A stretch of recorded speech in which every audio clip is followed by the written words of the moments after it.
নমস্কার বন্ধুরা, আশা করি আপনারা সকলে ভালো আছেন। কাকলি কিচেনে সকলকে স্বাগত। আজকে বানিয়েছি আটা ও মুগ ডাল দিয়ে মশলা নান রুটি। টমেটো সস বা যে কোনো চাটনি দিয়ে খেতে দারুণ লাগে। চাটনি ছাড়া শুধু খেতেও ভালো লাগে। তাহলে চলুন কিভাবে বানিয়েছি দেখা যাক।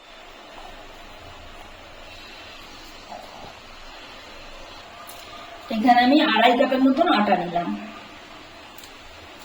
এখানে গুঁড়ো দুধ 2 চামচের মতন নিলাম।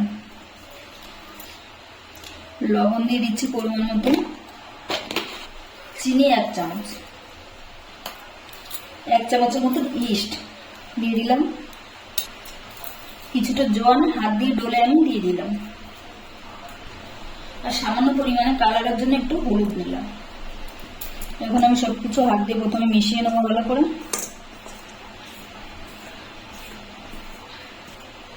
এখন আমি অল্প অল্প জল দিয়ে এটাকে মেখে নেব। জলটা আমার নর্মাল জল।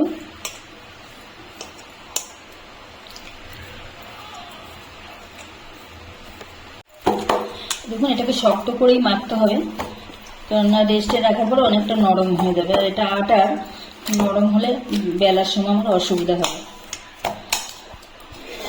এখন এর উপরে আমি একটু তেল দিয়ে দিচ্ছি, সাদা তেল। তেল দিয়ে একটু ভালো করে মেখে নেব।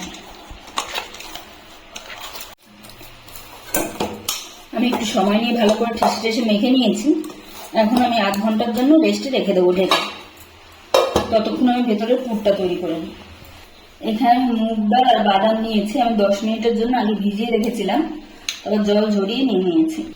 এখানে কড়াইতে আমি 1 চামচের মতন সাদা তেল গরম বসিয়েছি। এখন ফোড়নে দিয়ে দিচ্ছি আমি জিরে আর একটা শুকনো লঙ্কা, দিচ্ছি সামান্য পরিমাণে একটু হিং, তারপর আমি দিয়ে দিচ্ছি এই মুগ ডাল আর বাদামটা।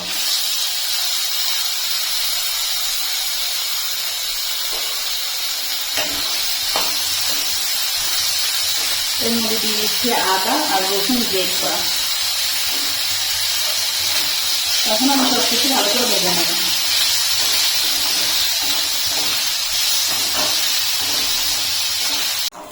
আমি হালকা লাল লাল করে ভেজে নিয়েছি ডালটাকে। এখন আমি গ্যাসটা অফ করে এটাকে ঠান্ডা করে নেব। ডালটা আমার ঠান্ডা হয়ে গেছে। আমি এখন এটা মিক্সিতে নিয়ে নিচ্ছি। এটাকে আমি একটু গুঁড়ো করে নেবো, একদম মিহি করবো না, একটু দানা দানা থাকবে। এই দেখুন, এইভাবে গুঁড়ো করে নিয়েছি, একদম মিহি করিনি, একটু দানা দানা আছে। এটা সাইডে রেখে দিলাম। এখানে আমি 2টো আলু নিয়েছি, সেদ্ধ করা আলু। এটা ভালো করে আমি ম্যাশ করে নেবো হাত দিয়ে।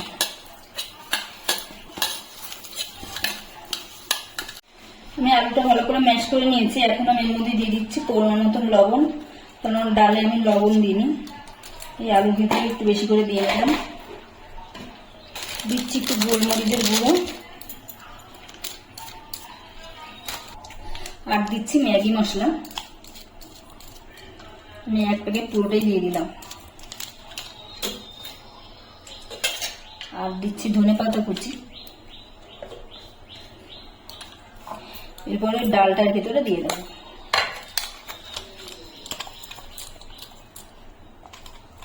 এবারে আমি আলুর সঙ্গে ডালটা ভালো করে একটু মেখে নেব। ছোট ছোট বলের মতন করে নিচ্ছি। রেডি করে রাখি প্রথমে বলের মতন করে।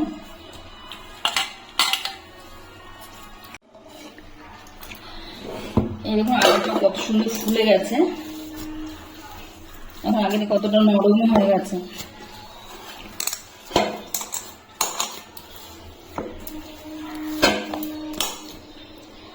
আমি সামান্য একটু আটা ছড়িয়ে একটুখানি মেখে নিচ্ছি, নাহলে হাতে লেগে যাচ্ছে। আমি এখন ছোট ছোট লেচি কেটে নেব।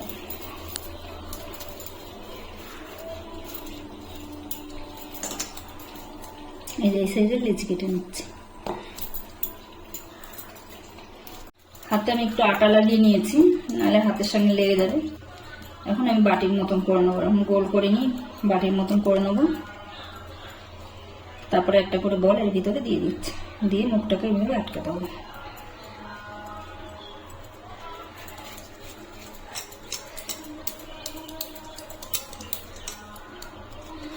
এইভাবে আমি বানিয়ে নিচ্ছি।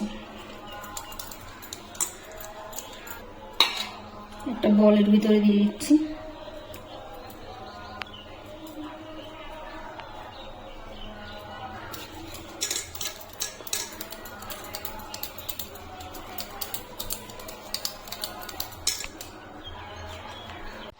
একটা লেচি আমি নিয়ে নিয়েছি, আমি একটু আটা ছড়িয়ে নিচ্ছি উপর দিয়ে। এখন আমি বেলে নেব।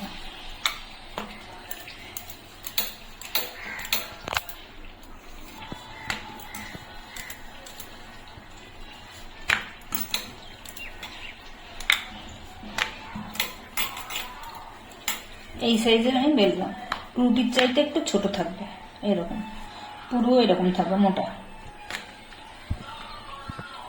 আর একটা বেলে নিচ্ছি।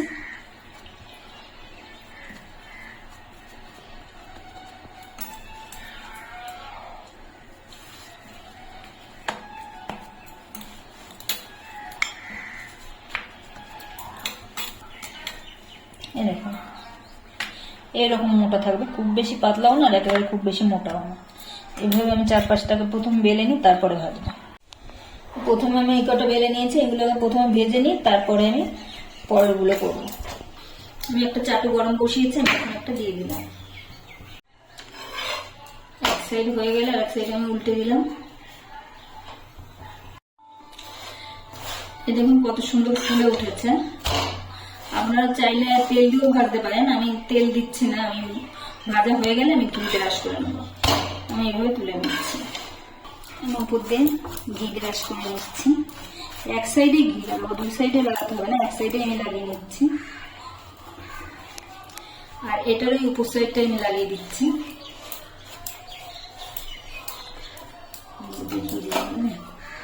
এখন এটা আমি এটার উপরে রেখে দিচ্ছি, তাহলে এক সাইড নিচের সাইডেও ঘি লেগে যাবে। একটু চেপে চেপে দিচ্ছি খুঁটে গিয়ে।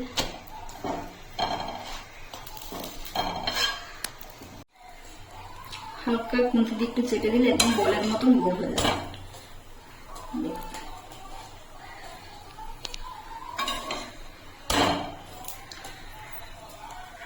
প্রত্যেকটা রুটি সুন্দর ফুলছে দেখুন।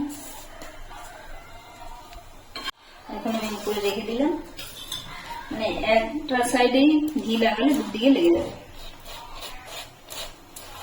এভাবে আমি সবগুলো ভেজে নিচ্ছি।